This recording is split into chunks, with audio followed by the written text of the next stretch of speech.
ave sale de medio de comunicação na Holanda, caminha com nós com Holanda a manejar a crise de corona, então a sale ave de medio de comunicação com a bisa que a instalar uma comissão temporal que chama corona, que essa aquilo vai fazer uma encuesta parlamentar riba o governo de Holanda.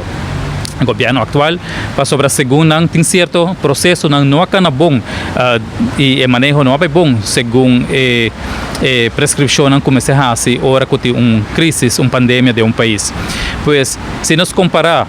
lá nos visa maneira que Holanda a manejar o caso de coronavírus e com Aruba a manejar o caso de Aruba vírus, nós me está orgulhoso e nós me está contento que nosso governo o tempo é a tomar passo não correto junto com o time de calamidade que a ajuda não, usa a profissionalidade, usa a expertise, assim não chega na decisão correta e awe nós estamos contentos que a Aruba está recuperando back fora da pandemia que está nos na 2020.